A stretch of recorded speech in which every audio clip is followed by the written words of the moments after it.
رسول اکرم صلی اللہ علیہ وسلم پر جو پہلی وحی نازل ہوئی وہ رمضان المبارک کے مہینے میں اور 21ویں تاریخ اور پیر کے رات میں نازل ہوئی۔ پیر کے رات 21ویں تاریخ اور رمضان مبارک کا مہینہ۔ اور اس کی تائید جو ہے ایک حدیث سے بھی ملتی ہے کہ رسول اکرم صلی اللہ علیہ وسلم سے جب پوچھا گیا کہ آپ پیر کے دن روزہ کیوں رکھتے ہو، تو آپ نے جواب دیا کہ اس دن میں پیدا ہوا اور اس دن میں نبی بنایا گیا۔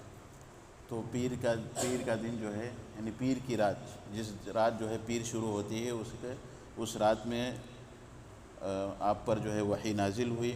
اور 21ویں تاریخ جو ہے لیلۃ القدر ہے، جیسے کہ اس کی دلیل آپ کو سورہ قدر میں ملتی ہے، انا انزلناہ فی لیلۃ القدر۔ تو 21ویں رات جو ہے لیلۃ القدر کی رات بھی ہوتی ہے۔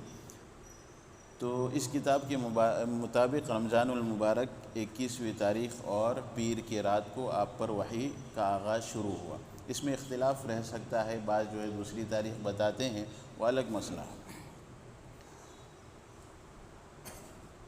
اب ایک اور سوال یہ ہوتا ہے کہ قرآن میں ایک جگہ ذکر ہے کہ شہر رمضان الذی انزل فیہ القرآن، کہ ہم نے رمضان کے مہینے میں قرآن کو نازل کیا، اور سورہ قدر میں ہے کہ انا انزلناہ فی لیلۃ القدر، ہم نے جو ہے لیلۃ القدر میں قرآن کو نازل کیا۔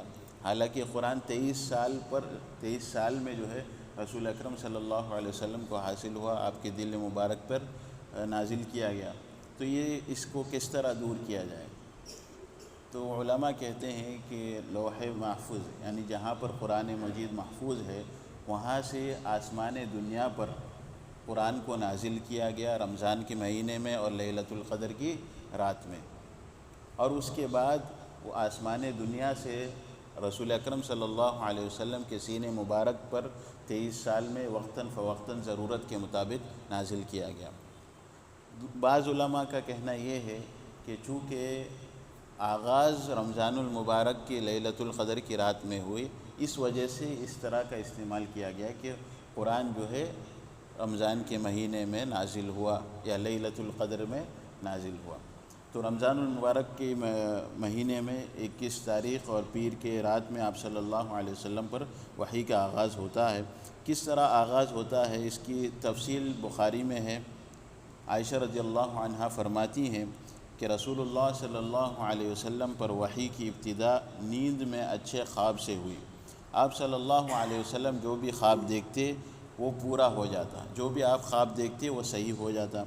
پھر آپ صلی اللہ علیہ وسلم کو تنہائی محبوب ہو گئی، چنانچہ آپ صلی اللہ علیہ وسلم غار حرا میں خلوت اختیار فرماتے اور کئی رات گھر تشریف لائے بغیر مصروف عبادت رہتے۔ اس لیے آپ صلی اللہ علیہ وسلم توشہ لے جاتے، یعنی کھانے پینے کی چیز لے جاتے۔ پھر توشہ ختم ہونے پر حضرت خدیجہ رضی اللہ عنہا کے پاس واپس آتے اور تقریباً اتنے ہی دنوں کے لیے پھر توشہ لے جاتے، یہاں تک کہ آپ صلی اللہ علیہ وسلم کے پاس حق آیا اور آپ صلی اللہ علیہ وسلم غار حرا میں تھے۔ یہ اس کے تعلق سے ہم نے کل پڑھا تھا، یعنی آپ صلی اللہ علیہ وسلم کے پاس فرشتہ آیا اور اس نے کہا پڑھو، یعنی جبریل علیہ السلام آئے اور کہنے لگے کہ محمد صلی اللہ علیہ وسلم آپ پڑھیے۔ آپ نے فرمایا میں پڑھا ہوا نہیں ہوں، میں پڑھنا نہیں جانتا۔ آپ صلی اللہ علیہ وسلم نے فرمایا کہ میں پڑھا ہوا نہیں ہوں۔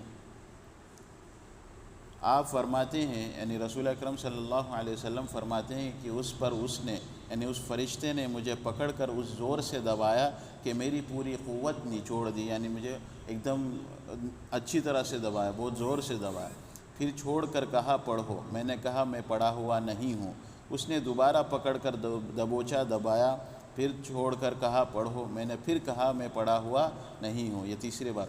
اس نے تیسری بار پکڑ کر مجھے دبایا اور چھوڑ کر کہا اقرأ بسم ربک الذی خلق خلق الانسان من علق اقرأ وربک الاکرم الذی علم بالقلم علم الانسان ما لم يعلم، یہاں تک یہ پہلی وحی نازل ہوئی۔ اقرأ بسم ربک الذی خلق، پڑھو اس رب کے نام سے جس نے پیدا کیا۔ خلق الانسان من علق، انسان کو ایک لوتھڑے سے یعنی گوشت کے حصے سے پیدا کیا۔ اقرأ وربک الاکرم، پڑھو تمہارا رب بڑا ہی نہایت کریم ہے۔ الذی علم بالقلم، جس نے قلم کے ذریعے انسانوں کو سکھایا، علم الانسان ما لم یعلم، انسان کو وہ چیزیں سکھایا جو وہ جانتا نہیں تھا۔ تو یہ پہلی وحی نازل ہوئی۔ ان آیت کے ساتھ رسول اکرم صلی اللہ علیہ وسلم لوٹے، آپ کا دل دھک دھک کر رہا تھا۔ حضرت خدیجہ رضی اللہ عنہا بنت خویلد کے پاس تشریف لائے اور فرمایا مجھے چادر اوڑھ دو، مجھے چادر اوڑھ دو۔ انہوں نے آپ صلی اللہ علیہ وسلم پر چادر اوڑھ دی، یہاں تک کہ آپ کا خوف تھوڑا کم ہو گیا۔ اس کے بعد آپ صلی اللہ علیہ وسلم نے حضرت خدیجہ رضی اللہ عنہا کو پورا واقعہ بتایا اور کہنے لگے کہ یہ مجھے کیا ہو گیا ہے، مجھے اپنی جان کا ڈر لگ رہا ہے، یعنی کہیں میں ہلاک نہ ہو جاؤں۔ حضرت خدیجہ رضی اللہ عنہا کہتی ہیں قطعاً نہیں، ہرگز نہیں، بخدا آپ صلی اللہ علیہ وسلم، یعنی آپ کو اللہ کبھی رسوا نہیں کرے گا۔ آپ صلہ رحمی کرتے ہیں، درمندوں کا بوجھ اٹھاتے ہیں، مسافروں کا بندوبست کرتے ہیں، مہمان کی میزبانی کرتے ہیں اور حق کے مصائب پر عنایت فرماتے ہیں، یعنی جو بھی حق ہے حق کے جانب آپ رخ کرتے ہیں یا حق کی طرفداری کرتے ہیں۔ اس کے بعد حضرت خدیجہ رضی اللہ عنہا آپ صلی اللہ علیہ وسلم کو اپنے چچیرے بھائی ورقہ بن نوفل کے پاس لے جاتے ہیں۔ ورقہ دور جاہلیت میں عیسائی ہو گئے تھے اور عبرانی میں لکھنا جانتے تھے، چنانچہ عبرانی زبان میں حسب توفیق الہی انجیل کو لکھا کرتے تھے۔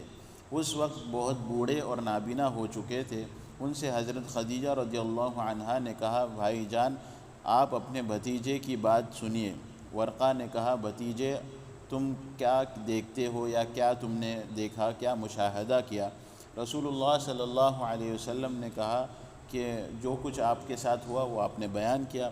اس پر ورقہ نے کہا آپ سے کہا یہ تو وہی ناموس ہے، یعنی یہی وہی فرشتہ ہے جسے اللہ نے موسیٰ علیہ السلام پر نازل کیا تھا۔ کاش میں اس وقت توانا ہوتا، یعنی طاقتور ہوتا، کاش میں اس وقت زندہ ہوتا جب آپ کی قوم آپ کو نکال دے گی، جب آپ کی قوم آپ کو نکال دے گی۔ رسول اللہ صلی اللہ علیہ وسلم نے فرمایا اچھا تو کیا یہ لوگ مجھے نکال دیں گے، یعنی یہ قریش مجھے نکال دیں گے؟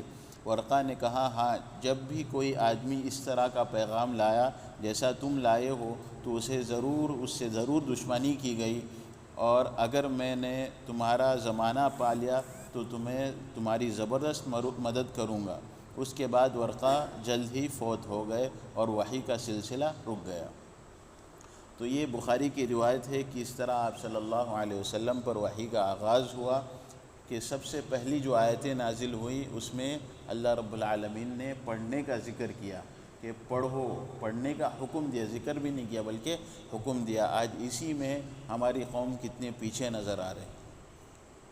اور دوسری چیز اس میں یہ ہے کہ جب بھی ہم لوگوں کو حق کی بات کہیں گے یا سچ بات کہیں گے، صحیح بات کہنے لگیں گے تو لوگ دشمنی کریں گے، لوگ جو ہے لڑنے پر آئیں گے۔